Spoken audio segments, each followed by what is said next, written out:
Hey weirdos! So this is the start of my round 2 of the BookTube prize. So this is the semi-finals. So that means this round there is 4 groups of 6. I'm gonna kind of quickly go over those. Group A are these. And that is Know My Name, Yellow House, Invisible Women Say Nothing, Maid, and The Ice at the End of the World. I've only read 2 of the books on this list. These groups are ones where I don't really know what's going to shake out. I don't really know. I have no idea who's going to win. It's going to be a very, very tough round. The semifinals and the finals for the nonfiction are going to be very difficult. Oh, they're all so good.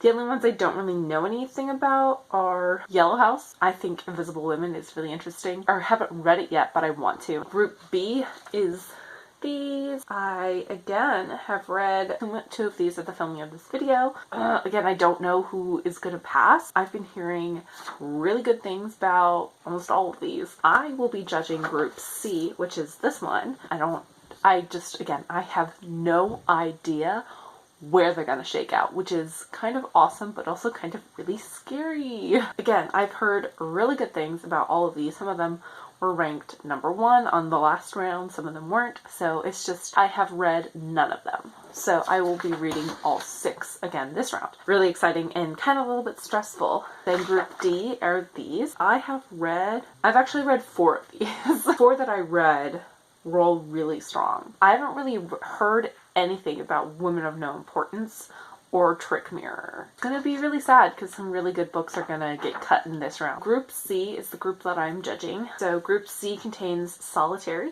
by Albert Wood Fox, How to Be an Antiracist by Ibram X. Kennedy, Maybe You Should Talk to Someone by Lori Gottlieb, Parkland by Dave Cullen, Charged by Emily Bazelon, and Underland by Robert McFarlane. And Underland is the only one I actually have a copy of, and that's actually right here, conveniently. So I'll have to read most of these on audiobook. I know that 2 of them, Solitaire and Maybe You Should Talk to Someone, are only available on Audible. So I'm going to start with Parkland because that is the one I have checked out, and it's going to actually not be checked out for me in 5 days. So I need to get on that and read it so I don't have to put a hold on that one. The book that I'm here on the location of my high school to talk to you guys about the book Parkland by Dave Cullen. Before I get into my thoughts and opinions about the book, I think that I need to tell you guys something about me and my past experiences so that you understand where I am coming from. To put it very quickly and very succinctly, here at my high school we had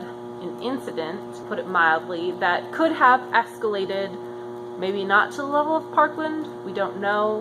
We were very lucky that did not happen. And also last summer when I was living in DC, I went to Pride. At the Pride parade there were false reports of gunshots and panic ensued. I don't really want to go much more into detail about those things here right now in this video because that's not what this video is about. If you want me to talk about that, let me know and I can do a video about that. Why I'm telling you this is because I think it's important for you guys to know the history that I personally had as a student in America concerning gun violence. I also want to say that my story is not unique. I don't know one person who is about my age, in my generation, who doesn't have a story of gun violence. Whether that be a false report, like it was at the Pride Parade, whether it was a close call, like it was here at my high school, or whether it was a full-on mass shooting. Going into this book, I didn't really know much about it. I knew the title, and I remember Parkland happening. I wasn't a student at the high school at the time, but some of my close friends organized a walkout. The walkouts were talked about in this book, in having such recent history and such personal history to me talked about was very weird. I thought the book was very good. I thought it was very topical. Honestly, I was very worried because I did not know much about it going in. I thought it was going to be a lot about the actual Parkland incident, and luckily for me it wasn't. I was very worried about re-traumatization. For me, there wasn't that much of that in the book, so if you are triggered by things like that, just know that there is mention of the incident in the book, obviously, but the bulk of the book, the majority of the book, is focused on, but it's focused on how that trauma that happened to this group of kids, how they took that and turned it into a movement to create change. Types of access Dave Cullen was able to get access to with the students was really unprecedented, and I really felt a connection with the students. I really resonated with their anger and their frustration. Honestly, the issue that this book talks about is rather ridiculous because it's something that is really easily preventable, but the government at large can't seem to make it unpreventable. And I'm not trying to point fingers. It's been an issue since Columbine. It's been an issue since before then. Another thing that I thought was really cool was there were plays being done before in Parkland, and some of the students were in those plays that were involved with the activism and the shooting. One particular play that was focused on a lot was Spring Awakening. If you don't know what Spring Awakening is, dumbed down version, it's a story about kids who are sexually frustrated because their parents won't tell them anything about like sexuality, what it is it okay, they won't talk to them. So as a result of that, in communication from the parents, bad things happen and kids die. What was so interesting was that Dave Cullen was able to talk to the writer of Spring Awakening. The writer of Spring Awakening felt the need to write it after Columbine happened because he felt like it was the same situation, that children are dying because of the inaction of adults. Another part of the book that I think was really awesome and that was briefly mentioned at the beginning was that the shooter's name would not be mentioned anywhere in the book. And I think that that is what more media outlets and more books should be doing. So it is the only book I've read so far for round 2 of the BookTube prize. I'm gonna go walk home now. Alright, I finished my second book, It's May, for the BookTube prize. Working through my third one right now. Right now, I'm going to be talking about Charged by EmmaAbe Books. This book I thought was interesting, but I think it had this one major problem that is it struggles with exactly what it wants to be about. At the beginning of the book, the author says that I am going to tell these two stories of these two people who are either wrongly committed or the punishment doesn't really fit the crime. And we're going to explore the legal system through these two people specifically. But it doesn't do that. At the very end of the book, what she says, she's like, hopefully you got a chance to look to see how integral prosecutors are in determining someone's sentence. To me, that was really frustrating because in the book, you do get the two cases. She does tell the story of the two cases from front to back, except she goes on these tangents where she talks about other people in the system for various reasons to highlight points that she's specifically trying to highlight. That personally just got a little bit frustrating for me because I'd be like, wait, I thought I was just going to have to keep track of these two people, but now you keep bringing up all of these other people that are not connected to that person in order to make a point. That wouldn't necessarily be a strike against the book if she had not stated in the beginning that she's going to look at the criminal justice system through these two people's lenses. Instead, she goes on these tangents. I read the book mostly on audiobook, and then the last 2 chapters I read with ebook because the audiobook was not checked out to me anymore. I think that this book could have used editing, like massive editing,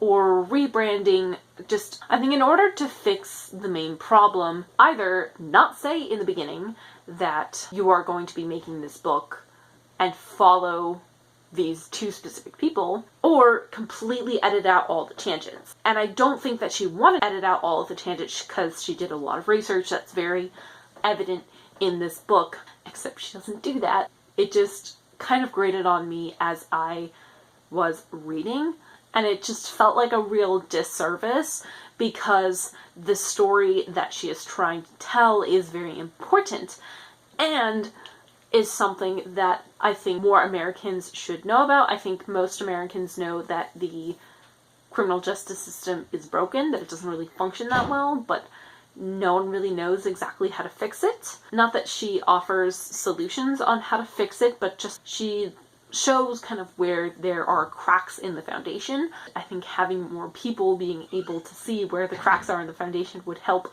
people to find a solution that's not a band-aid. That is, I think, what frustrated me about this book. This is only the second book I've read for the BookTube prize, but right now, kind of in my rankings, it's gonna have to go under Parkland because of those, like, issues that I had with it. And a lot of people kind of had, like, similar issues, that they said that it had some editing problems, and I would agree with it. At this point in the prize, where most of the books that you are going to be reading, or that I'm going to be reading, are all very important topics, you have to put what you think about the topic aside and really focus on how it impacted you and your own personal experience reading it, rather than the actual subject matter. Okay, weirdos, so today, I should grab it.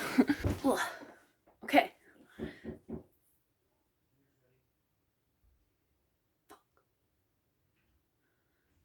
Dinner's ready. Well, I'm here to talk about Underland, and I will be back once I finish dinner. I am back from dinner. We had shrimp. It was really delicious. Underland, A Deep Time Journey by Robert McFarland. I really liked this book. This is very science-y, which I am always partial to. So this looks at everything underneath the earth. Goes from everything from abandoned cities and catacombs to trees' root systems, also colloquially known as the Wood Wide Web, which I think is funny. It goes from everything from glaciers, and caves and cave paintings, and I thought the range on this was really awesome, and he included things that you wouldn't necessarily include. I thought it was going to be a lot of stuff like the Wood Wide Web. It wasn't. It was a lot more than what I expected. I really enjoyed the section on the tree's root system. I really enjoyed that, but I also really enjoyed the glaciers. I really enjoyed the exploring catacombs. I also really enjoyed the cave paintings as well. And it's very sciencey, but he also talks about his experience getting to these places. He goes out and he looks at the cave paintings, for instance. He participates in expeditions to go in the catacombs and do all of these underground things that I really appreciated, and that also makes it really fun to read. Sometimes he gets a little bit too philosophical with how he talks about things. So when he was describing, for instance, the thing that pops out the most in my mind as an example of this was when he talked about the cave paintings. He just talks about how he broke down and started crying because he had spent so much time and so much energy to get there, and then when he actually describes the cave paintings, he describes them as these weird ethereal beings, and just gets starts philosophizing a little bit, which I personally didn't like it too much. He does it a little bit. That's not really what you're into. You're not really gonna like it as much. But I thought it was a nice balance of the science and his experience. The amount of research that he did for this was insane. And it was just a really fun read. Yeah, I learned things that I didn't necessarily know about. I think this is definitely a book where you can go back and just revisit certain chapters that you are more interested in. It works really well. He travels all over the world to experience the different Underland adventures that he goes on, and that it's just really cool. So I'm here to talk about How to Be an Anti-Racist by Ibram X. Kendi. Here it is. I do not have a physical copy. I read this with audiobook and following along. Oh my god, this book was so good. It's a book that I think everyone should read, just because of the way it's written and the way the author breaks things down and makes it really, really understandable. One thing I think he does that is amazing is that at the start of each chapter, he defines terms that he will be using for the rest of the book or for just that chapter. So for instance, like the term anti-racist, he goes straight away and defines that right away, because that is an important term to understand to fully understand the rest of the book. He uses his own personal experience to help elaborate and explain what is going on and how he feels. I saw some criticisms. People thought it was a little bit too textbooky, which I did see that, but I also think that in order for him to come across the way he wanted to come across, he needed to define his terms. He needed to lay it out very simply. He really takes his time to explain how certain things are bad. For example, one thing he said is that the opposite of racist is not racist, it's being anti-racist. So you can't say just like, oh, well, I'm not a racist. You have to be anti-racist. Otherwise, you are just complicit. And the way he explains that very clearly and emotionally, but not to the point where he's over emotional about it. So he's able to bring in the personal emotions while still bringing in the logic as to why you should probably have the same position. Another great discussion that I really appreciated as someone who studies anthropology is he has a conversation about race. That seems kind of stupid because the whole book is about race, but specifically race on a genetic level. So he does acknowledge that race does not really exist on a genetic level, which is so true. Does acknowledge that just because there is no genetic basis for the races that we have created in our minds doesn't mean that racism and races exist culturally, which I think is so true. And I really love that he drew that distinction, because one pitfall that I see my fellow anthropologist students making is that, well, race doesn't exist on a biological level, so on a genetic level, therefore race shouldn't exist at all, and therefore racism is ridiculous, and we should stop thinking about things in terms of race, which is not true. We should be thinking about things in terms of race. We should be looking at problems through different aspects, and especially from people of different races. But it's always important to acknowledge that there really is no such thing biologically as race.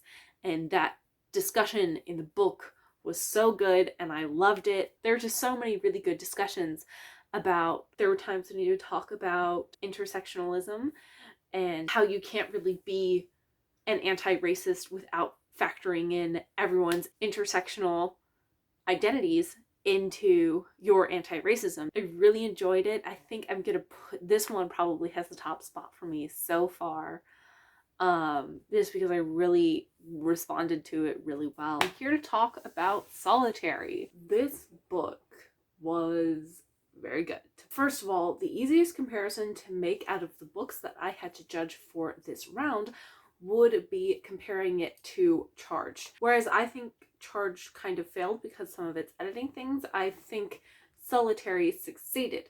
So they are talking about technically different things, but they are overall talking about the injustice of the American prison system. Where I think Charged kind of faltered because of its lack of editing and lack of cohesion in terms of telling its story, Solitaire didn't have that issue.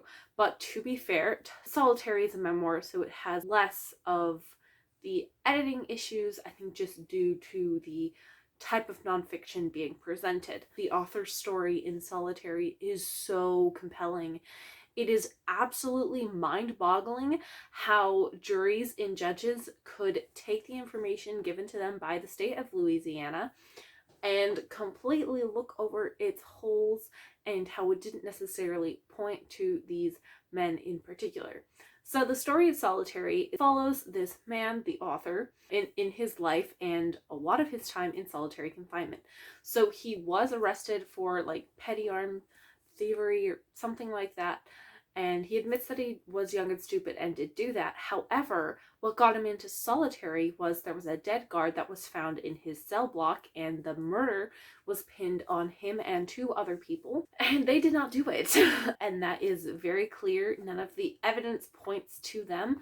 They were targeted because they were African Americans and Black Panthers, and they were using their activism to make change for the better in the prison complex. And people didn't like that. And that is why the murder was pinned on them, and they spent years battling it. I've seen some people say that they don't really like the repetitiveness of the book, because it does kind of get repetitive when it comes to all of the trials that he goes through, retrials and appeals, in order to try and lift his conviction. I would personally disagree with that. I think that, number one, it's true.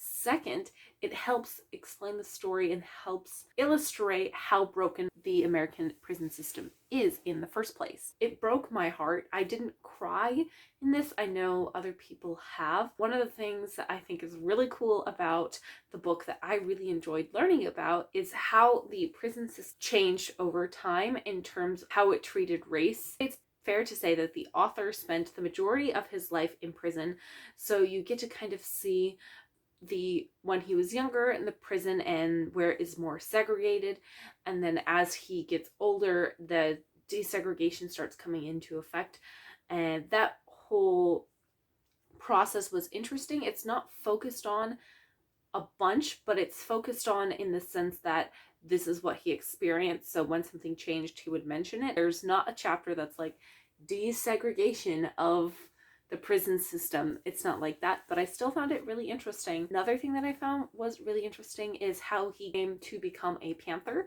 He did not enter the prison system as a Black Panther. I found that really interesting because it was through his interactions with other African American men and his respect for these men that he was able to see why he should become a Panther and then later become a Panther. And it was so interesting to see his activism, and it was also really heartbreaking to read about when he learned that the Black Panther Party had died out. So very, very good book. I don't really know what to rate it. I am dreading rating these. All right, well, goodbye. I'm gonna turn the fan down because I think it's gonna make a lot of noise.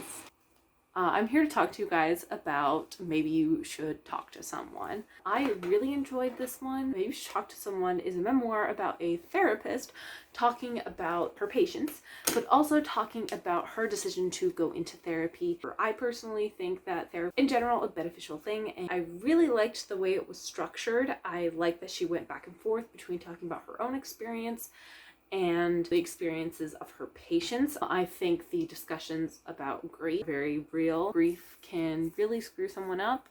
The author does an amazing job. You can obviously tell that she is a writer, and that one thing that I really enjoyed about it was just sort of getting that window into the therapist's mind. And one thing that she talks about that she gets judged on a lot is that she can't have her own emotions, if that makes any sense. Like, because she is a therapist, she can't really cry in public, because what if one of her patients sees her and then they decide to stop seeing her? And I think that that is rather ridiculous for us as a collective human society to believe that therapists can't be human. Yeah, I don't really know how I'm gonna rank these, and I'm not looking forward to it at all. And if you're all interested in the therapist sort of view of things, it's very interesting. I really liked learning about her patients. Some of her patients I liked learning about more than others. All of the patients she talked about served a purpose in telling her story. It is actually the same day as the last clip. I sat down and really thought about how I was going to rank these. This ranking, to put it very simply, was extremely difficult for me, and it was really splitting hairs at some points. Starting off with number 6, we have Charged. This was the easiest book for me to place in this order. I placed it at the bottom, like relatively early into reading all of the 6 books, and that has nothing to do with like the content of the book or anything like that. I think it is a compelling book. My biggest issue, and the reason that I put it 6th, is because of the editing. I felt like there was a lack of cohesion as to what exactly the author wanted to do. From 5 to 1, placing the books, that was so much harder for me because I really liked each of the individual books that I read for these, and I was like, how am I going to decide? 5th, this was harder for me to choose. Underland, don't get me wrong, I really loved this book. I really liked it. I am very partial to science, but when it comes to my personal response, I responded a lot more to the other books on this list than I did to this one. I wanted to put all of them in the top 3. The next book for the number 4th spot, it was like pulling teeth because the rest of the 4 books that were left over, again, we're all really strong. Parkland. That was really hard for me because the issue is very personal to me. I mean, the research is fabulous. I think, again, it came down to my personal emotional response to it. It just didn't seem as compelling to me. Maybe that's just because this is something that I lived through. And okay, so now we have our top 3. I'd like to say that I think that the differences between these top 3 books in terms of how I ranked them is just, it's very arbitrary. I really liked all of these books. They're all really good, that it's just like splitting hairs. As 3rd, I put How to Be an Anti-Racist. I really like this. I gushed about it so much. He does a really good job explaining terms. Yeah, and again, the reason that this is not like number 1 or higher up is just my emotional response to it, and the other ones were more. Number 2 is Maybe You Should Talk to Someone. I think that this was really well written. It was very engaging. It just emotionally brought me to places that some of the other books didn't do. Last one is, as you probably guessed, Solitaire. Oh my god. It absolutely boggled my mind that the state of Louisiana was able to get away with their bullshittery. It was so intensely frustrating. Yeah, I think I'm gonna stop talking, but yeah, that's my rankings. So let me know in the comments down below. Do you agree with me? Do you not? What are your thoughts on these books? I can English today. Like, comment, subscribe, all the fun stuff. Goodbye. The leaves are rattling everywhere and it's driving me crazy. It's just very hot. It's very hot and it's very hot. Hard to think. Editing this is gonna be a bitch. My brain won't put together thoughts. It's so hot. And I don't have a fan in this room. I literally plugged in a fan and I just have it blowing on my face. Oh my god, my family is texting me all the time and it's popping up.